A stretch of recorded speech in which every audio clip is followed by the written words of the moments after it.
समजावून सांगत असते.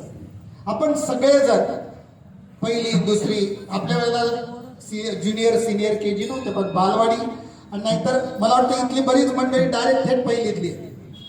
असा कानाला हात पुरला म्हणजे आमच्यापर्यंत होतं, तुमची तीच हे असेल अनुभव असेल. असा कानाला हात पुरला गुरुजी की गुरुजींनी टाकलं नाव, जन्मतारीख 1 जून, पुढं काय जे असेल ते.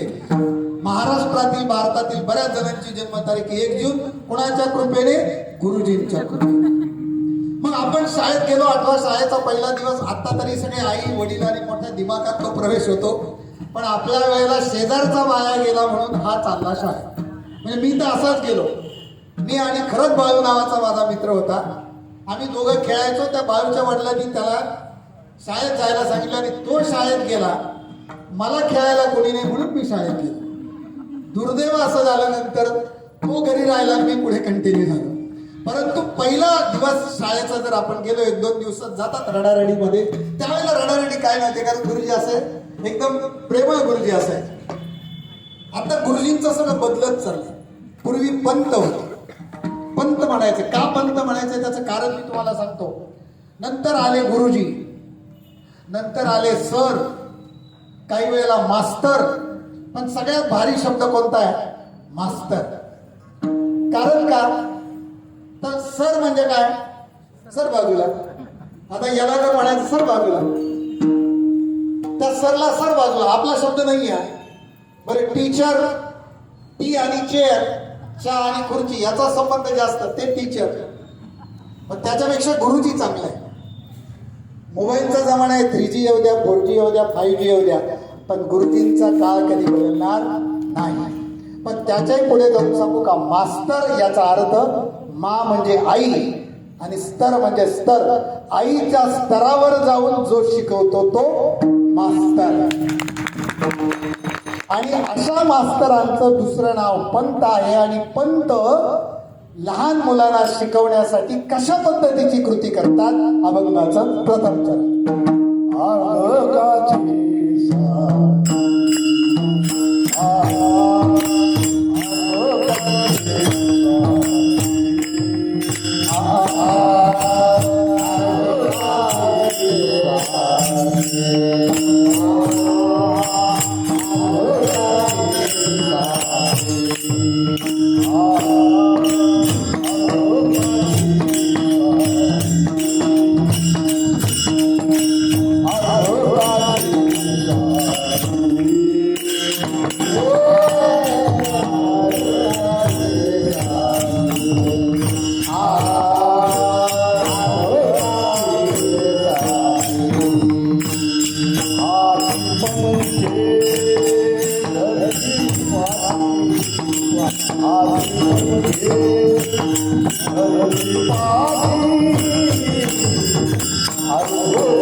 अर्भकाचे साठी पंते हाती धरली पाठी. एकेका शब्दाचं बारकाईने आपण चिंतन करूया. अर्भक हा शब्द वापरलाय. जगद्गुरु जगद्वंदनीय तुकोबराय अभंगातला एकही शब्द असा निरर्थक नसतो. जगद्गुरु तुकोबरायांचा प्रत्येक शब्दाला खूप खोल अर्थ आहे. काही जण म्हणतात जगद्गुरु तुकोबरायांनी फक्त एकच ग्रंथ लिहिला. माऊलींनी एवढे ग्रंथ लिहिले, संत एकनाथ महाराजांनी एवढे ग्रंथ लिहिले, कोणी काय लिहिलं कोणी काय लिहिलं. माझ्या जगद्गुरु तुकोबरायांनी खरं तर जगद्गुरु तुकोबरायांच्या गाथेचा पुनरुत्थान दिवस जो आहे तो परवा होऊन गेला. चैत्र शुद्ध तृतीयेला 13 दिवस पूर्ण झाले आणि दगडासहित त्या वया अभंगाच्या वया तरल्या हे आपल्याला माहिती आहे. खरं तर अभंगामुळे दगड तरले असं म्हणताय. परंतु महत्वाचा मुद्दा असा आहे की जगद्गुरु तुकोबरायांनी जरी अभंग लिहिले असले आणि एकच अभंग गाथा असला तरी तो पंचम वेद गाथा आहे. जगद्गुरु तुकोबरायांचा आणि प्रभू रामचंद्रांचा सुद्धा संबंध आहे. प्रत्येक अवतारामध्ये जगद्गुरु तुकोबराय बरोबर आहे.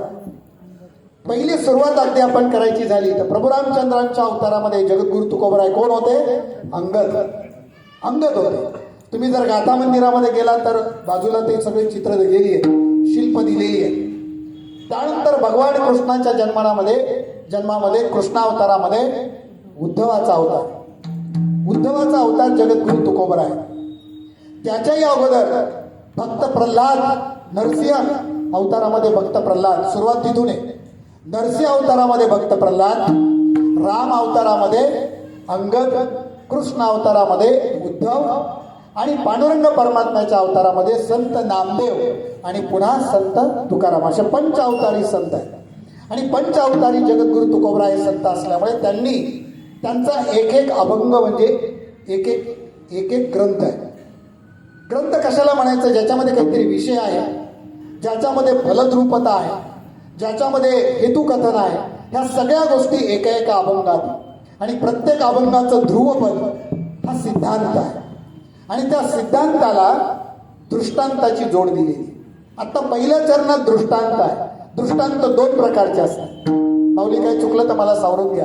2 प्रकारचे दृष्टांत असतात. एक दृश्य दृष्टांत आणि एक अदृश्य दृष्टांत. दृश्य दृष्टांत म्हणजे तुम्हालाही माहिती आणि मलाही माहिती आहे, तो दृश्य दृष्टांत. आणि अदृश्य दृष्टांत म्हणजे तो तुम्हाला कदाचित ऐकून असाल, मलाही ऐकून असेल. उदाहरणच द्यायचं झालं तर कल्पवृक्ष कुणी पाहिलाय? पण चला कल्पतरूंचे आरव असं माऊलींनी पसायदानात म्हटलंय. तो कल्पतरू आपल्याला माहिती नाही, माऊलींना माहिती असेल. किंवा अजान वृक्ष हाच कल्पवृक्ष असेल, किंवा सुवर्ण पिंप हाच कल्पवृक्ष असेल.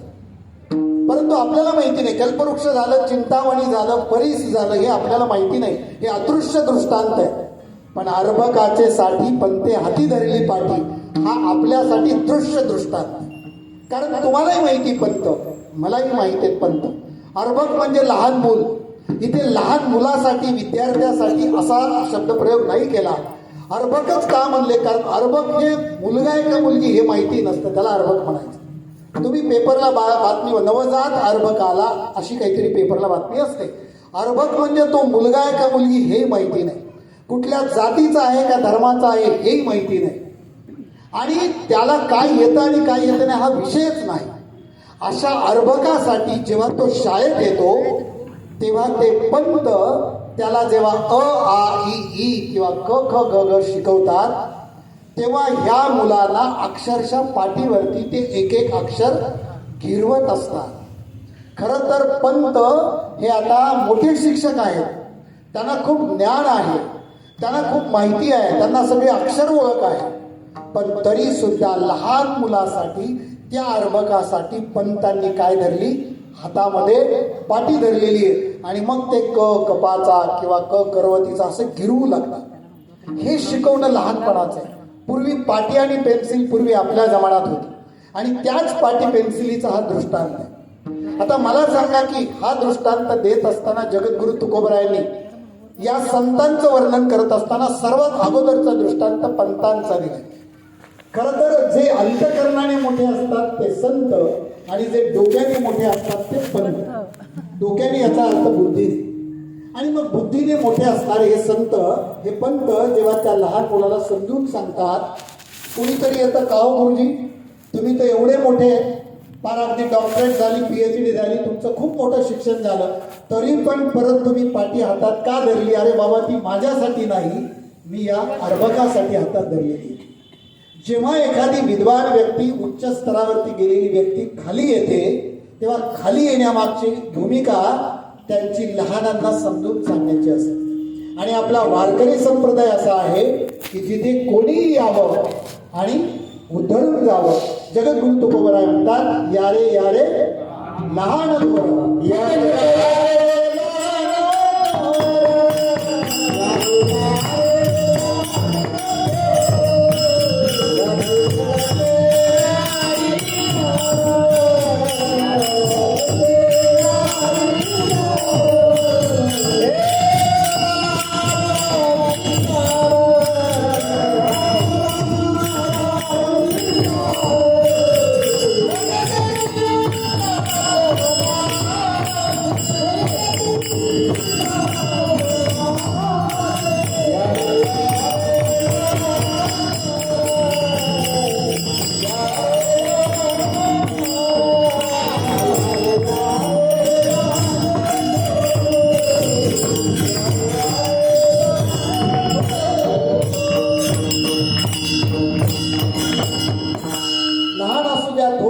मोठे असू द्या, छोटे असू द्या, कोणत्याही जातीचे असू द्या, कोणत्याही पंथाचे असू द्या, स्त्री असू द्या, पुरुष असू द्या, लहान मुलगा असू द्या, मोठा असू द्या, वयोवृद्ध असू द्या, कोणी या आणि